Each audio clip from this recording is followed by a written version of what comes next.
Fala galera, tudo bem com vocês? Hoje eu vim falar de um anime que prendeu bastante a minha atenção e eu fiquei mais surpreso ainda quando eu descobri que é do autor de Death Note. Ele fala sobre esse carinha aqui que tá cansado de ser maltratado pelos tios e decide se auto-finalizar, mas antes de chegar no chão, um anjo salva ele e diz que ele é um candidato pra virar o próximo deus. Como sempre, o nome do anime vai estar na descrição do vídeo, assim como a sinopse, e sem mais enrolação, bora pro vídeo. O anime começa com o nosso protagonista chamado Mirai em seu último dia de aula, mas do nada corta pra uma cena dele simplesmente caindo de um lugar muito alto na tentativa de cancelar o próprio CPF. Mas de repente ele é salvo por um anjo, mas pede pra ser solto, então o anjo diz que sabe a história dele, que os pais dele foram finalizados num acidente e que os tios que ficaram com ele eram super maldosos. E diz que ele é um anjo de classe especial enviado pra salvar ele. Eles pousam e ela dá a opção dele ter dois poderes, ou duas flechas com habilidades incríveis ou asas pra ele voar pra onde ele quisesse. Mas como ele não liga, ele escolhe as duas. E o anjo joga um tipo de argola no braço que joga as flechas e no pescoço que saem as asas. Ele voa pra testar as asas e sente uma felicidade tão grande que ele chega a chorar. Eles pausam e durante uma conversa o anjo deixa escapar que o tio que causou o acidente dos pais dele fizeram parecer um acidente. Ele fica chocado e lembra de todos os momentos ruins com a família. O anjo dá a ideia dele usar a flecha vermelha que obriga a pessoa a se apaixonar por você e por consequência fazer o que você quiser. Ele voa até lá e atinge a mulher com a flecha. Ela diz que foi contra e que o tio que orquestrou tudo isso. O cara fica desolado e diz que seria melhor se ela fosse finalizada e sob o efeito da flecha sua tia cancela o próprio CPF. Nesse momento ele lembra da sua mãe que dizia que as pessoas nasceram para ser felizes e agora nesse momento ele desiste de se finalizar e promete que por sua família vai tentar ser feliz. 3 dias se passam e ele vive no hotel, mas se nega a usar seus poderes para roubar, porque assim viveria uma falsa felicidade. Então o anjo diz que foram 13 pessoas que ganharam os mesmos poderes que ele que vão competir para ver quem vai ser o próximo deus. Vemos então uma cena do Todo-Poderoso mandando os 13 anjos para a missão de escolher o próximo deus e em 999 dias vai acabar essa competição. Nasa explica tudo isso pro Mirai, mas ele não acha que seria um bom deus e descarta essa ideia, dizendo que depois de entregar seu tio pra polícia vai desistir. Mas ela explica que se ele desistir ele vai perder os poderes e pior, vai perder a vida. Ao ligar a TV ele vê a notícia de um homem que mantém 5 relacionamentos diferentes, mas o que chama mais atenção é que tem um anjo em cima dele. Vemos que esse cara tá num carro cheio de mulheres que ele atingiu com flechas vermelhas, mas chega outro candidato vestido de super-herói que usa uma flecha branca e vai embora. O cara acabou de ser aprovado para uma escola de ensino médio, mas pensa que os poderes que ele tem são demais para uma pessoa só. Mas ele vê uma notícia de ladrões num banco com reféns, quando de repente surge aquele cara de antes e finaliza os dois bandidos. E ao dar uma entrevista ele se auto-intitula Metropoliman e diz que veio derrotar os 12 inimigos enviados do céu. Mas então diz que os anjos de segunda classe têm apenas asas, os de primeira classe têm asas e podem escolher entre a flecha vermelha ou a branca, e a classe especial possui todos. No dia seguinte ele finalmente volta para a escola, mas na entrada avista um anjo de outra pessoa e ele até tenta parecer calmo para não ser descoberto, mas o anjo pousa de ponta cabeça bem na frente dele. Por uma grande coincidência, esse anjo é da sua amiga de infância e grande amor da sua vida, Saki, que atinge ele com uma flecha vermelha, mas como ele sempre foi apaixonado por ela, não muda muita coisa. Ele até chega a estranhar que ela não tem nenhuma reação e ela pede para ele ir pro quarto dela na casa dela usando as asas.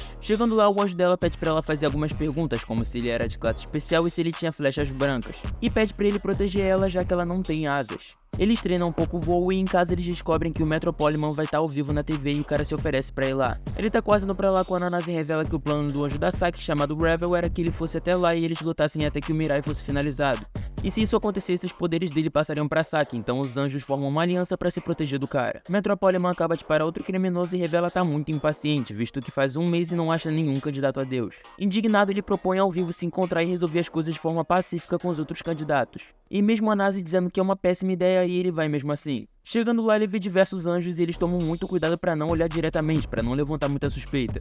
E finalmente chega o Metropoliman e outros 2 candidatos fantasiados que atacam ele com uma flecha vermelha, mas por algum motivo nenhuma consegue acertar ele. O que aconteceu é que uma pessoa que foi atingida por uma flecha vermelha não pode ser atingida novamente por 33 dias. Ou seja, aquele cara ali não é o Metropoliman e os 2 fantasiados sabem disso e pensam que ele foi jogado ali pelo cara. A gente vê no flashback muito rápido que os 2 perderam a esperança de viver após aprovarem diversas vezes em provas pra entrar no ensino médio. E agora eles só querem viver pra fazer um ao outro felizes. O Metropoliman aparece de verdade no telão e admite que aquele na entrevista não era ele, então aparece uma garotinha voando e pede pra se juntar os 2 por medo do cara. Eles ficam receosos e pedem pra disparar uma flecha vermelha nela e ela aceita, mas antes que ela pudesse chegar perto, o Metropoliman aparece bem na hora e atinge ela e vai embora. Com medo, os 2 perguntam se algum candidato quer se juntar a eles contra o Metropoliman e aparecem 2 pessoas que rapidamente são atingidas pelas flechas deles. Então, do nada, eu repito, do nada, o falso Metropoliman aparece no telão e distrai os 2 pro verdadeiro jogar as flechas nos 2 caras. E explica que quando eles foram flechar aqueles 2 caras, trocou rapidamente de lugar com o falso. E revela que as pessoas que eles tinham flechado antes são pessoas normais e ele pagou elas pra fingirem que eram candidatos. Ele prende a garota e um candidato juntos e aponta uma flecha branca pro cara, e ele tenta desesperadamente fugir, mas acaba sendo finalizado e a próxima é a garotinha. É então que o anjo dela aparece e pede pra algum candidato salvar a vida dela. Antes que ele pudesse fazer qualquer coisa, a Nazi chega e do nada alguém tira a foto da Saki e do Mirai. A Nazi tenta conversar com o Metropoliman, mas ele finaliza a garota mesmo assim, pega as asas e as flechas de todo mundo que ele finalizou e vai embora. Em casa, os dois estão muito maus por deixar aquilo acontecer e o Mirai diz que a única escolha é finalizar o cara, mas ele não consegue fazer isso e a Saki diz que eles precisam de aliados. E convenientemente, do nada aparece um cara querendo juntar forças com eles, mas diz que se eles não confiam nele, podem jogar uma flecha vermelha. Mas a Nazi diz que não precisa, já que ele não tá mentindo. Dentro do quarto, ele explica que tava doente quando o anjo chegou e explicou a história dos candidatos, mas ele diz que não quer ganhar essa competição, mas ajudar a derrotar o Metropoliman. Ele disse que mandou um monte de detetives pro estádio pra procurar candidatos e achou que eles fossem pessoas boas. Então Mirai diz que tem apenas uma condição pra se juntar com ele, apenas que ele continue o tratamento da doença dele. Ele se apresenta como Mekaido e diz que tem alguns desenhos de roupas que eles podem usar. No dia seguinte, o Metropoliman chamado Carnage tá na escola com seu amigo e pergunta qual desejo ele faria se pudesse ter um.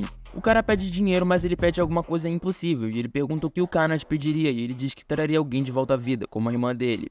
Numa notícia, o Mirai vê que uma garota que finalizou 3 garotas fugiu do reformatório e ele pergunta se o Metropoliman poderia ter dado asas a ela. E a Nazi diz que sob algumas condições ele poderia. Segundo as notícias, um funcionário deixou ela sair com um sorriso no rosto e aparentemente ela tá colaborando com o Metropoliman. Pelo que o anjo da Saki diz, um candidato pode dar asas e flechas pra alguém contanto que essa pessoa esteja atingida por uma flecha vermelha, o Mukaido dá a ideia de finalizar a garota. Mas como só o Mirai tem flechas brancas, ele fica muito indeciso em fazer isso. Então o Mukaido diz pra ele imaginar se a Saki estivesse em perigo e ele tivesse que usar uma flecha branca ou vermelha, mas antes de responder ele acaba passando mal. No dia seguinte, o Mukaido conseguiu desvendar qual o próximo lugar que a finalizadora vai estar com base nas últimas vítimas dela. Mas ela quebra o ciclo e aparece no lugar da última vítima dela, sobrevoando o lugar com todo mundo vendo, e ela começa a atingir os policiais com as flechas vermelhas. Sabendo que é uma armadilha, o Mukaido dá a ideia de distrair a garota pro Metropoliman vir acertar ele, e nesse momento o Mirai acertaria ele com uma flecha vermelha. Com um plano na cabeça, eles vão lá confrontar a garota que tá tranquilamente fazendo compras enquanto espera o Metropoliman, mas do nada o lugar inteiro explode com eles dois lá. O cara acaba caindo num prédio e bem na hora o Metropoliman aparece apontando uma flecha branca pra eles, e nesse momento o Mirai questiona o porquê dele querer finalizar as pessoas. Então o cara diz que pra ganhar essa competição precisariam haver sacrifícios, então o Mirai pergunta revoltado se ele sabe o sentimento de perder alguém importante, ele responde que sim, lembrando da irmã. Então Metropoliman avisa que deixou uma bomba em algum prédio, vai explodir a menos que eles dois se entreguem. Nazi diz que é uma mentira, mas o anjo do vilão diz que ela tá blefando e eles ficam muito indecisos, mas acabam se rendendo. Mas com a condição de entregar apenas uma pessoa que seria o Mukaido, mas no último segundo o Mirai impede e entra numa batalha emocionante com o vilão. Chega uma hora que o Mukaido segura ele e o Mirai tá prestes a acertar o cara, mas ele hesita e o cara foge mostrando um pouquinho do rosto. O Mirai acaba ficando sem esperanças ao ver que essa competição no final só tá finalizando pessoas enquanto ele só quer ser feliz. Então o Mukaido pede pra ele tentar descrever o vilão, mas é impedido pela Saki, que pede pra deixar pelo menos o cara descansar depois dessa batalha. Depois de um tempo, o Mikado pergunta pro anjo da Saki como ela virou uma candidata, já que quem é assim é porque perdeu a esperança de viver. E ele responde que não sabe, só que achou ela literalmente no meio do mar. Na escola, o amigo do Carnage começa a achar que ele é o Metropoliman, mas tenta agir normalmente pra não levantar nenhuma suspeita. De noite, a Saki pede pros anjos irem embora pra dormir na mesma cama que o Mirai pra conversar sobre um assunto muito importante. Ela diz que quer cancelar o próprio CPF, já que não ajuda em nada, lembrando de uma época que ela era feliz quando eles cresceram. Ela acabou maltratando muito ele junto com a turma, e no dia da formatura ela ia pedir desculpa. Mas quando viu ele caindo, saiu correndo e encontrou o anjo dela, e então termina a frase pedindo pra ser finalizada por ele. Ele leva ela pro céu usando as asas, mas quando ia soltar ela agarra ele chorando, dizendo que queria viver um novo futuro com ele. E assim os dois voltam pra casa juntos. No dia seguinte, o Mikado reúne algumas informações que conseguiu do Metropoliman, e ao contrário do normal, a Saki parece bem mais feliz e diz que eles precisam de um espaço maior pra ficar. E ela pergunta pro anjo como ela poderia ter asas. De todas que ele respondeu, a mais fácil seria que se um candidato fosse finalizado por uma doença, ela poderia ficar com elas. Mas mesmo com o Kaido oferecendo as dele, ela nega por querer derrotar o vilão com eles juntos. Vendo isso, o Revel diz que ela pode ter isso se ele se tornar um anjo de primeira classe. E o anjo do Mikado diz que se ele conseguir se destacar em alguma coisa, ele vai poder se tornar um anjo de primeira classe. Então percebe que se ele se destacar em conhecimento, poderá talvez se tornar um anjo de classe especial. Eles começam uma mudança e o Mukaido entrega o uniforme da Saki, enquanto o anjo dela continua estudando para aumentar a classe. Depois disso, a gente vê que uma das flechas do Mukaido voltou para ele, ou seja, alguém que ele acertou com a flecha foi finalizado. Imediatamente ele sai correndo por medo de algum candidato ter descoberto a sua identidade. Chegando lá, eles encontram um homem, mas ele foge antes que o Mirai acertasse uma flecha nele, revelando que ele capturou a esposa e a filha do Mukaido. Num flashback, vemos que o problema dele era que ele era tão feio, literalmente mais tão feio, que quando nasceu a mãe falou que não bastava ele ser pobre, ele nasceu feio também. Quando ele ia se finalizar, um anjo apareceu e com os poderes que ele ganhou, ele começou a fazer um monte de cirurgia plástica. E ele começou a admirar o Metropoliman e investigar pra saber quem era ele. E depois de encontrar o cara, pede pra ser o servo dele. Voltando pro presente, o Carnage liga pro Mukaido e dá a localização exata de onde a família dele tá e ele sai correndo na hora.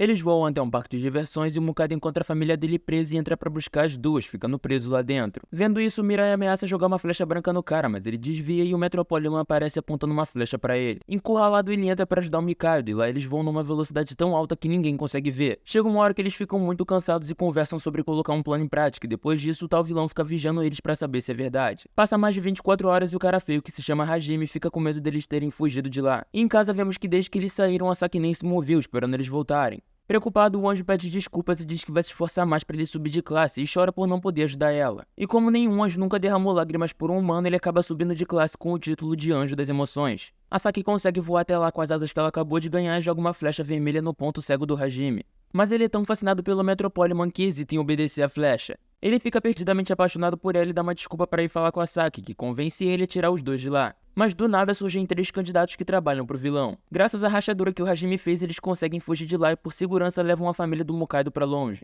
E na volta, por segurança, eles se atingem com flechas vermelhas para não serem atingidos pelos vilões. Começando a batalha, o Hajime enfrenta um ex-militar e consegue desviar facilmente das balas dele. Saki e Mirai prendem as asas dele e na hora o Hajime corta o braço direito do cara e faz ele fugir. Metropoliman então libera outro adversário chamado Fuyuko, que diz que tem o vírus mais letal da Terra e vai liberar pro mundo inteiro se eles não forem infectados. Infelizmente, o Mirai cede enquanto a Saki chora de medo e numa cena super tensa, no último segundo, o Mirai segura a mão dela e libera o vírus. Mas ele usa uma flecha branca e finaliza todas as bactérias, mas fica muito indeciso se deve ou não cancelar o CPF da mulher. Mukaido cai no chão e distrai a todos para Mirai disparar na mulher, mas o Metropoliman aponta 2 flechas pro Mirai e do nada ela solta da mão algumas seringas com vírus na direção do Mirai. Então a Saki entra na frente e no último segundo o Hajime desvia a mira de todas as agulhas, só que falta uma e não tem mais tempo. Então ele rapidamente entra na frente e é finalizado por ela, mas consegue atingir uma espada nela. Vendo essa cena, todo o resto dos aliados do Metropoliman fogem, deixando ele sozinho. Então Mirai diz que mesmo que ele não consiga disparar uma flecha branca, ele vai jogar uma vermelha nele e entregar o cara para as autoridades. Mas o cara responde que mesmo que ele perca não tem como provar o que ele fez, então os dois levantam suas flechas e dizem que vão lutar até um acertar o outro. Galera, esse resumo foi até o episódio 12, ainda tem mais 12 pra falar, então se vocês querem uma continuação pra saber como essa luta vai acabar, dá muito like e se inscrevam no canal pra fazer uma continuação pra vocês. Faz o pacote básico, se inscreve no canal, dá o like, ativa o sininho e ainda manda esse vídeo pro seu amigo otaku. Acho que não tem mais nada pra falar, então um beijão pra vocês e até o próximo anime. Foi!